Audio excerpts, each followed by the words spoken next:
La pasante, autor Ricardo Revenga. Doña Isabel era el último retoño de una dinastía de maestros de escuela, célebre en la historia de todos los tiempos. Sus padres, don Pablo y doña Teresa, fueron maestros de escuela. Maestros de escuela fueron sus abuelos, sus bisabuelos maestros de escuela. Domine, su tatarabuelo, y así remontándose de generación en generación. Quizá pudiera llegarse a averiguar que fueron dos las parejas que Dios formó en el sexto día de la creación. Una de Adán y Eva, que nacieron con ciencia infusa, y otra Eva y otro Adán, que nada sabían y que fueron discípulos de los maestros que abrieron su escuela al pie del árbol de la ciencia del bien solamente, que donde hay ciencia no puede haber mal. Quizá para que infundiesen respeto a sus discípulos, hizo Dios a la primera pareja de maestros. Feos, bastante feos, pero no de una fealdad risible, ni mucho menos repugnante, sino grave, respetuosa. Pudiera decirse de una fealdad hermosa, si no fuera por el temor de emplear una paradoja inadmisible o al menos atrevida en demasía. Con el transcurso de los siglos y en virtud de la ley natural de la selección, doña Isabel, si bien conservaba los rasgos de la fealdad característica en su raza, había adquirido mayor hermosura en su fealdad. Fea, muy fea era doña Isabel, pero en su rostro había tanta simpatía, tanto ángel, que los niños no solo no huían de ella, sino que la buscaban, acariciaban y besuqueaban. Sin duda porque allí veían la verdadera hermosura. El color del rostro de doña Isabel era algo más que moreno. Tenía un tinte así, como de cascariquilla, de almendra tostada con cierta mezclilla de verde muy subido. Su nariz era como un pico de papagayo, su boca grande de abultados labios y dientes grandes también, y amarillos como bolas de billar muy usadas, y con verduras y negruras que bien claramente probaban que ni aun de nombre conocían la existencia de los dentríficos, ni mucho menos la de los cepillos. En su cara había solo una cosa hermosa, los ojos, pero de una hermosura no de dibujo, sino de expresión. Eran grandes, sí, pero salientes y teniendo cada uno la forma de medio huevo. Grandes anteojos de cristal, muy grueso, a caballo sobre la acaballada nariz. Corregían el miopismo de aquellos ojos que lanzaban a través de los cristales rayos de inteligencia, como el sol lanza en días nebulosos rayos de luz a través de las nubes, que con ese orgullo quieren ocultar su brillantez. Con tal rostro y un cuerpo flaco y largo, sin ninguna de las deliciosas curvas femeninas, parecía doña Isabel un doctor apergaminado y barbilampiño, envuelto constantemente en una falda lisa y negra, que más que traje mujeril, parecía la severa toga de un magistrado. El padre de doña Isabel, don Pablo, era un señor de unos 60 años, que hacía 38 que tenía una escuela de párvulos en la calle de Pelayo, en Madrid. Isabel había seguido los estudios de maestra elemental y superior, pero no había pagado los derechos del título, porque vender ciencia produce bastante menos que revender patatas o varas de puntilla. Doña Teresa hacía poco que había muerto, y su viudo y su hija, si no hallaron consuelo para su dolor, ni mucho menos olvido, encontraron cierto lenitivo en sus niños, como ellos los llamaban, despertando aquellas infantiles inteligencias, enseñándoles los límites de España, refiriéndoles la historia del sacrificio de Abraham y entonando con ellos ciertas canciones de monótono sonsonete. Lloraban unas veces recordando a doña Teresa y sonreían otras viendo los progresos que hacía Angelina, discípula predilecta que había sido de aquella buena señora, y que pasó a su muerte a ser el encanto de don Pablo y de doña Isabel, o la pasante, como las niñas la llamaban, pues tal oficio ejerció cuando doña Teresa vivía y no logró ascender a pesar de que a su madre sustituyó. Don Pablo desempeña un papel importante en nuestra historia y merece, por lo tanto, que se le describa. Figúrate, lector, caso que quieras conocerle, a un viejecillo bajo y rechonchete, con el pelo completamente blanco, la barba muy fuerte, pero siempre afeitada, resaltando sobre su cara roja con tonos azules muy subidos, que recordaba la carne de un pavo recién desplumado. Fuertes y sedosas cejas sombreaban unos ojillos azules muy claros, alegres y risueños casi siempre, pero severos y capaces de infundir pavor al párvulo más valeroso cuando su dueño quería. Mal año para el desdichado chicuelo que por romper un cristal o desentonar al cantar, 2 por 2, 4, 2 por 3, 6, hiciera enarcar las cejas a don Pablo y ahuyentara de sus gruesos labios una sonrisilla que sentaba en aquella cara tan a las mil maravillas como clavel reventón en negro y lustroso pelo de airosa y linda mozuela. Bien podía el infeliz muchacho encomendarse a los santos todos del cielo, pues sabido era que si un cachetito en la mejilla y un caramelo o paciencia no se escapaba. Castigo inquisitorial cuya gravedad aumentaba don Pablo, diciendo con voz terrible: Carape con los chiquitos. Sus barrabasadas acaban con mi paciencia y lo que es peor, con mis paciencias.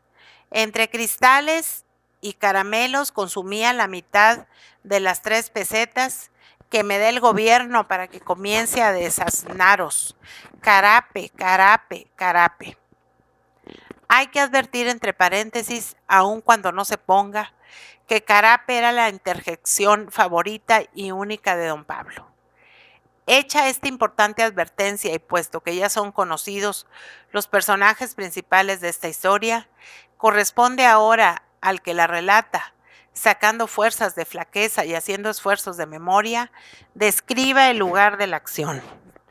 Exprimo para ello el poco zumo de mi cesera, pues hace ya muchos años que conocí a don Pablo y visité su escuela, y después de masticar unos rabitos de pasa, mi memoria cumple como buena y me representa un salón largo como de unos 10 metros por 5 a 5 y medio de ancho, de alto techo y de ventilación y luz sobradas. En uno de los extremos del salón, un entarimado como de 1 metro de alto, al cual se subía por 3 escalones. Sobre el tablado y en el centro una ancha mesa y 2 más pequeñas colocadas una a cada lado de la mesa magistral. Y la llamo así porque ya se habrá comprendido que era la que ocupaba el maestro. Las mesas pequeñas tenían escrita sobre la tabla de enfrente una la frase: inspector de orden, otra inspector de clase. Aquellos elevados puestos sacábanse todas las semanas a oposición y a concurso. La mesilla de inspector de clase la ocupaba el niño o niña que más aplicación y conocimientos demostraba, y la de inspector de orden, el menos revoltoso. Y no digo el más formal, porque siempre lo había sido el menos revoltoso. Desde el centro del entarimado y dejando entre sí un espacio como de 1 metro, partían 2 vallas de madera que dividían el salón en partes iguales, o por mejor decir, en 4 partes iguales, pues al llegar al centro se bifurcaba la valla hacia cerca de las paredes, formando una cruz. En el departamento, llamémosle así, primero de la derecha, reuníanse los niños de la primera clase. En el de enfrente, los de segunda. En el segundo de la derecha, los de tercera. Y en el restante, no sé si me atrevo a decirlo, los meones. ¿Qué diablo? Que así los llamaba don Pablo y así he de llamarlos yo. Que cuando él les puso tal nombre, 1000 motivos tendría para ello. Los mayores, los que ocupaban la clase primera, eran ya todos caballeretes y damiselas de 6 años el que menos, que sabían que 0 por 0 es 0, que las partes del mundo son 5, que los reinos de la naturaleza son 3 y otra infinidad de cosas que mucha gente que peina canas ignora. Los de clase segunda y tercera seguían a estos en ciencia, disminuyendo hasta llegar a los meones que sabían hacer lo que su nombre indica: pedir agua, devorar mendrugos de pan, llorar unas veces, reír otras y estar siempre colgados de las faldas de doña Isabel. Aquel departamento es el que más llamó mi atención la primera vez que visité la escuela. Me pareció aquello un inmenso nido y doña Isabel, la clueca, que estuviera dando calor a aquellos polluelos. Y así era, que calor maternal les daba primero y luego calor intelectual. Angelina, la discípula predilecta que había sido de doña Teresa y que seguía siendo lo de don Pablo y especialmente doña Isabel, pertenecía a la primera clase y además desempeñaba casi siempre el cargo de inspectora de clase. Era Angelina una niña preciosísima, delgadita de cuerpo y esbelta como una ramita de nardos, del color del nardo también. Su carilla de ojos inquietos y movedizos como una ardilla, frente ancha y despejada, pelo negro, abundante y rizoso, y en toda su cara expresión de agudísima inteligencia y de cierta malicia impropia de su edad. Todo seducía en Angelina, pero a los ojos de un buen observador no se hubiera escapado que su fisonomía indicaba: inteligencia, gracejo, donaire, malicia, pero ni un solo rasgo que permitiera adivinar sentimientos dulces. La vida de Angelina estaba toda en el cerebro. El corazón latía porque la vida material lo exigía así, mas no porque el sentimiento lo ordenara. Yo, como todos los que conocieron a la niña Angelina, sentí por ella viva simpatía, mas presencié en cierto día una escena que me la hizo repulsiva. La escena que me refiero merece ser relatada por sí y porque pinta el carácter de los personajes de esta historia. Entré una mañana en la escuela y apenas puse el pie en el salón, hizo don Pablo sonar un timbre que sobre su mesa había y como movidos por un resorte pusiéronse en pie todos los niños. Me recibió don Pablo al pie del entarimado al cual subimos después. Me hizo sentar a su lado y volviendo a hacer sonar el timbre, dejáronse caer los niños sobre los banquillos que les servían de asiento. Tan a tiempo y con tal igualdad que me parecieron monigotillos a quienes movieran con un cordón.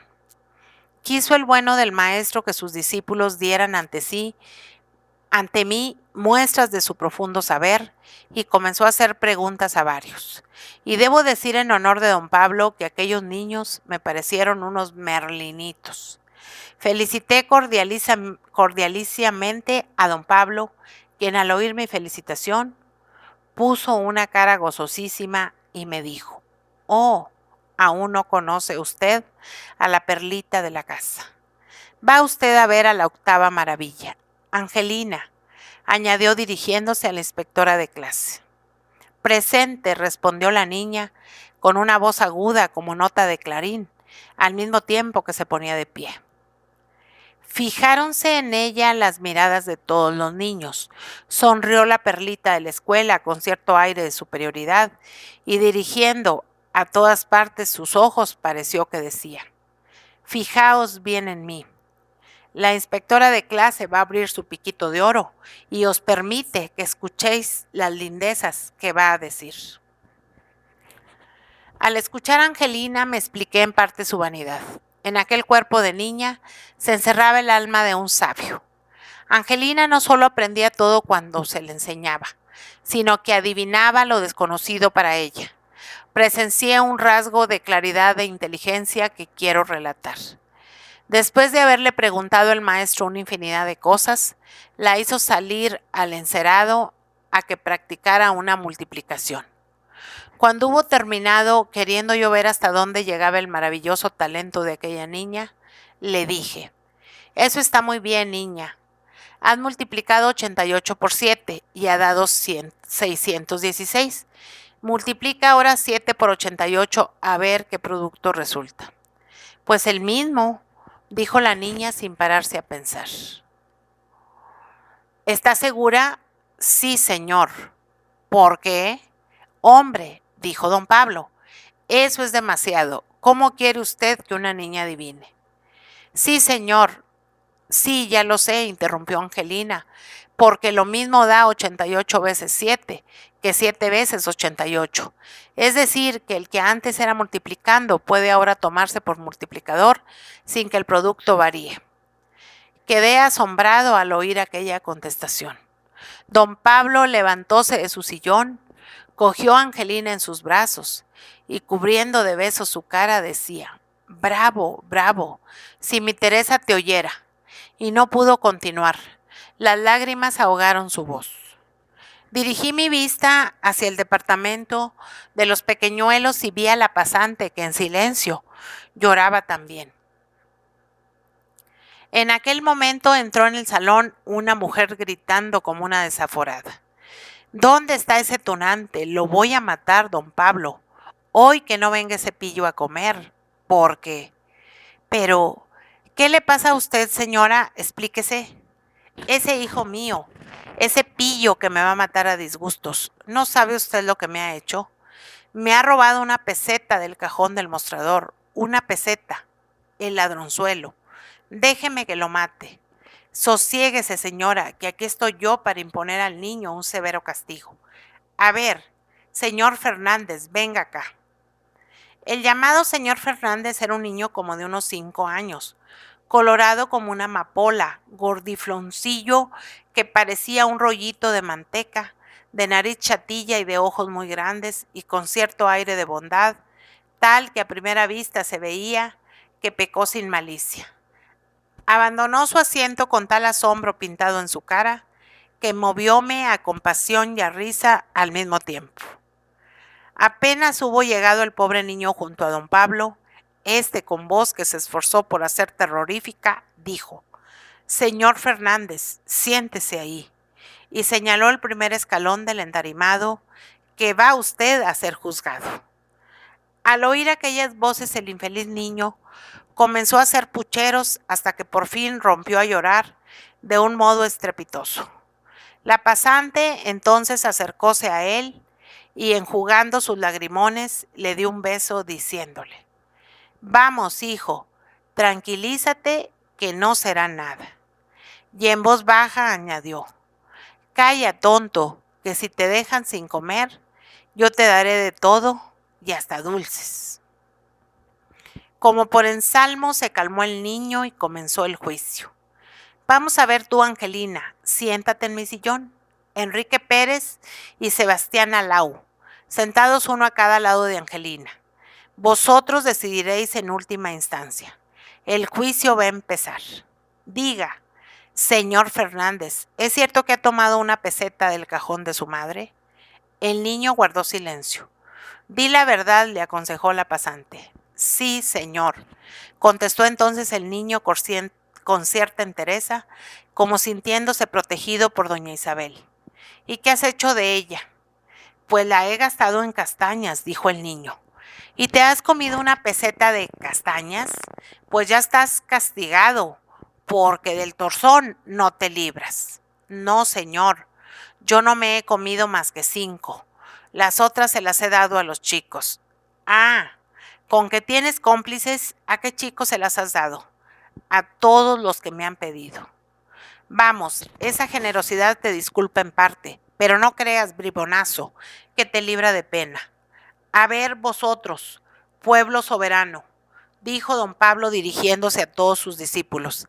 ¿Creéis que el señor Fernández ha hecho bien cogiendo a su madre una peseta? No, no, contestaron todos los chicos armando una gritería infernal. ¿Entonces creéis que se le debe imponer un castigo? Sí, sí. Ya lo oyes, el pueblo soberano te condena después de haberse comido tus castañas.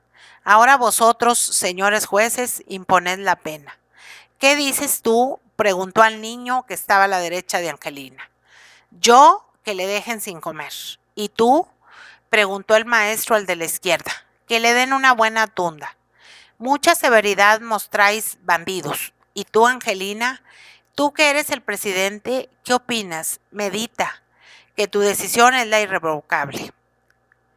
Yo, dijo Angelina con cierto tono seco, para que no vuelva a hacerlo, opino que le dejen sin comer y que le den una buena tunda. Al oír esto, don Pablo puso cara de vinagre y dirigió a Angelina una severa mirada. Está bien, dijo, veremos el pueblo soberano lo que dice. Pueblo soberano, gritó el bueno del maestro. ¿Estáis conformes con la sentencia dada por Angelina? Sí, sí, gritaron a una voz todos los chicuelos. Ah, pillos, de manera que sabéis comeros las castañas y no sabéis perdonar al que os las dio, pues todos sufriréis castigo. Hoy, en vez de concluirse la clase a las 12, se concluirá a la 1. Y yo, como Tribunal Supremo, caso la sentencia de Angelina y condeno únicamente al reo a que se quede sin comer, con lo cual le hago un favor. Porque, verdad tonante, que ya habrán sido más de 5 las castañas que te has comido. No, señor, 5 nada más. Está bien, se levanta la sesión. Transcurrió una media hora y don Pablo dijo: ¿No hay ninguno de vosotros que pida misericordia por el reo? Y al decir esto dirigió sus ojos hacia Angelina. Esta se encontró con la mirada del maestro y volvió a otro lado la cara, haciendo cierto mohín de desprecio. Un niño pequeñín, inspirado sin duda por doña Isabel, se dirigió hacia la plataforma andando con cierta inseguridad y balanceo que le daba una semejanza con un patito.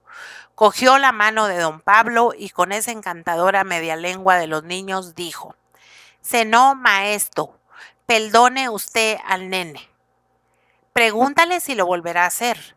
Fuese el niño hacia el reo y le dijo: «¿Verdad que no lo harás más?»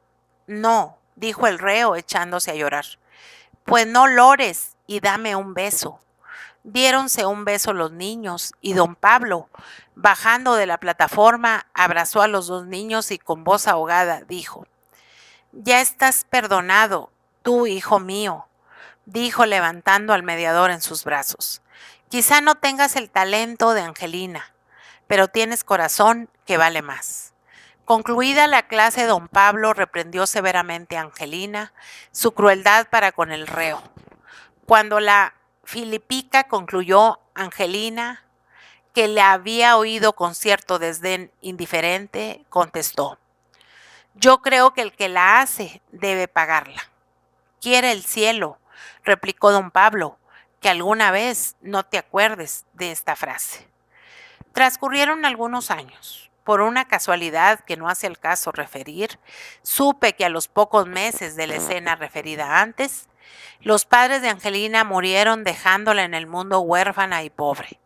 Don Pablo recogió a la pobre huerfanita. Una tarde en que el viejecillo salió de paseo con su nietecilla, como él llamaba a Angelina, al ir ésta a atravesar de una acera a otra de la Puerta del Sol, un coche se dirigía hacia ella. Don Pablo dio un grito, echó a correr como si tuviera 20 años para salvar a Angelina de ser atropellada por el coche, y el atropellado fue él. Una rueda le pasó por encima de la pierna derecha. Fue llevado a la casa de socorro y después a su casa. Y aunque él pronto sanó, pasados 2 años se fue al cielo a enseñar a los angelitos que pan hacen pan. Doña Isabel siguió cuidando de Angelina. Llegó esta mujer y se encontró a los 20 años con un título de institutriz y con una belleza soberbia. Doña Isabel era ya muy viejecita. Muchas veces, hablando consigo misma, se decía: «El bien haya siempre su recompensa.